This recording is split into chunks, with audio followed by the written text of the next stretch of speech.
I am so happy that you're able to join us for this extended interview. Make sure to visit theoffbeatlife.com. Again, that's theoffbeatlife.com to get more killer resources. Hey everyone, thank you so much for joining us for this extended interview with Adriana, where she's going to talk to us about discovering new perspectives when studying abroad. Hey Adriana, how are you? I'm great. How are you? Thank you for inviting me. So, before we get to your tips and tricks, can you tell us a little bit more about you and why you live an offbeat life? Yes, well, my travel journey actually started 10 years ago. May 12th will make it 10 years exactly, which is super exciting to have that 10-year journey. And it started when I studied abroad in Spain for the very first time. I left the US for the first time, even out of the state of Florida. And it was my first time on the plane, so a lot of firsts for me at that time. And through that process, I learned much more about myself. I became much more humble because it started 2 days into my program. I got lost in Madrid, and that was horrifying, frustrating, irritating. I felt silly. I felt dumb for getting lost. And it didn't start out positively, my travel journey, but I needed it. It was a pivotal moment in my travel experience because I actually went abroad to Spain with an ugly mentality, honestly. And it was prideful, it was arrogant, and I immediately compared my hometown of Miami to Madrid. Not just like, oh, it looks a little bit similar, but more so, oh, I got this. I can navigate the city easily. Not realizing that I had to speak Spanish to mostly everyone in the city, which I wasn't very successful at. But because of that, I ended up staying the entire 6 weeks, 6 weeks because I didn't want to stay there after getting lost. But I became much more humble. The lesson for me was appreciating where I was, the experience.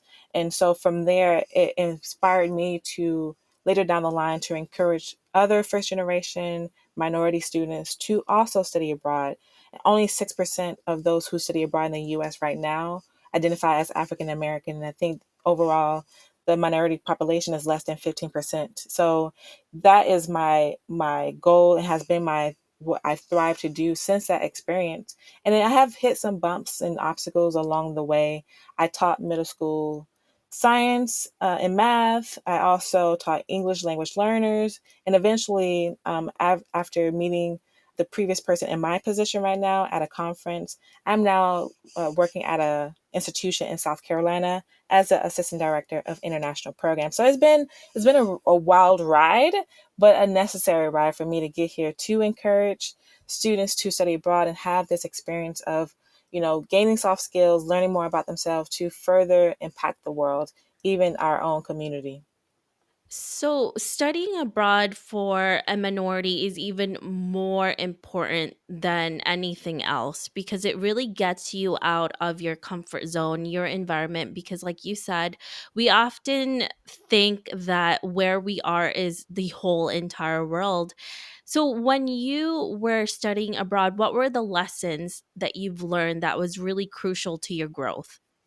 So definitely going back to humility. I think again, if I hadn't had that experience of getting lost, I don't even know who I would be right at this moment. So it made me much humble and much more open-minded to what the world is because I thought that Miami, my home city, was the center of the world, that everyone knew it, that everyone respected it. And honestly, talking to you and kind of knowing the people much more at that time, it's not that they couldn't care less about Miami, but it wasn't their central focus. Their country, their city, their town were central. And so I needed to make sure I respected their views and respected their country and not kind of overshadow them with my own personal views.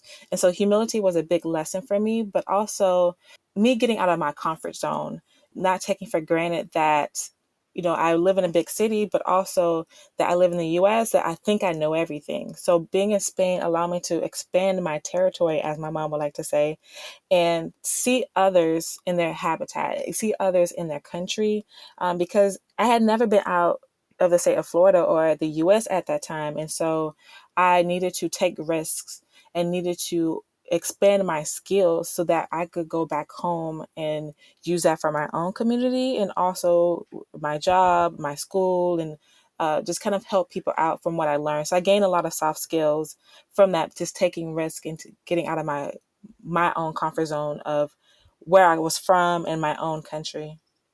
Now, what should you do to discover the power of international education? Because you had mentioned before, it's a lot different from just tourism or traveling, right? There's a big difference to it.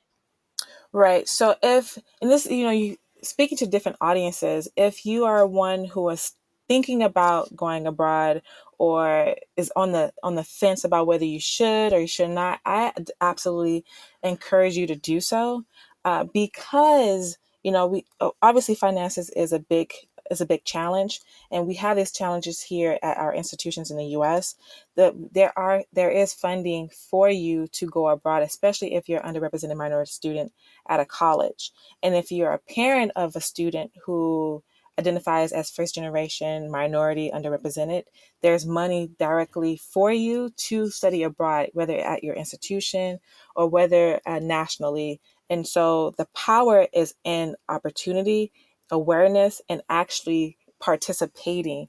It's a resume builder. And that may be like it has a negative connotation, but it's a conversation that you can have with future employers, your grad school, about your experience, because they're seeking someone who are not just stuck in their own bubble, but has expanded their territory, has expanded their mind and their skills to working with and being around and communicating with diverse groups of people. So it's significant, and that's where the power is actually participating. So if you have the power, if you travel abroad, study abroad, I encourage you to reach out to institutions to share your story, because for me at my college, I'm open to allowing speakers to come in and speak to our students, because they want to make that connection between the study abroad experience to an actual job.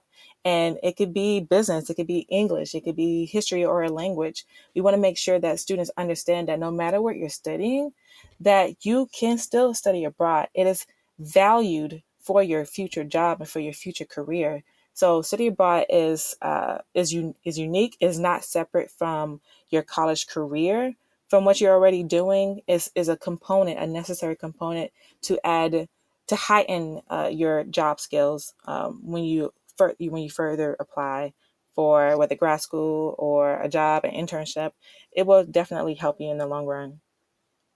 That is such a great point to emphasize, Adriana, because a lot of people just think about it as traveling and making friends when you're abroad. But like you said, it goes beyond that. Not only are you being exposed to different cultures, but it is also really good for your future in the long run, because you have this diversity that you can show your future employers, or even if you start a business, you have more information on your fingertips that you personally have. Now, is there any tips that you have for someone who wants to study abroad but they don't know how to start?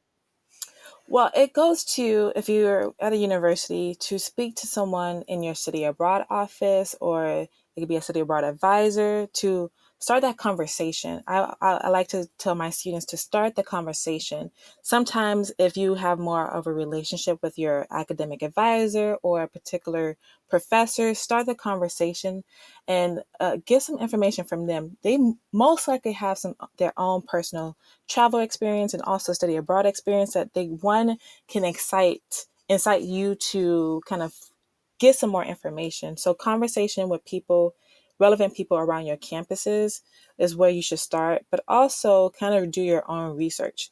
If you're at an institution, there's most likely a website or a link that you need to follow in order to see which programs are out there.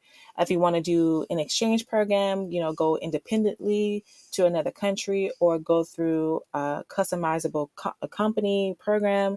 There are options for everyone. And I know a lot of my students are athletes, they are STEM majors, and so they're limited, but there's an option for everyone, whether you want to go for 2 weeks, 3 weeks, a month, a semester, or even a year. one, just make sure that you understand that there's an option for you and do your research and talk to people who can get you there to study abroad, whichever semester that you can go. And as long as you have also researched scholarships for you if funding is a challenge and an obstacle for you. Those are such great tips. Thank you so much, Adriana. So, if our listeners want to know more about you, where can they find you?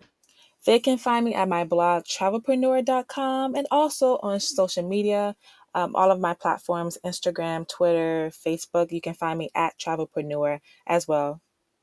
Thank you so much for joining us. I really appreciate all of the tips that you gave us. Thanks, Debbie, for inviting me. Thanks for joining me on this extended interview. Don't forget to subscribe and leave a review on iTunes. We can also chat some more on Facebook at the OB Live. I'll talk to you soon.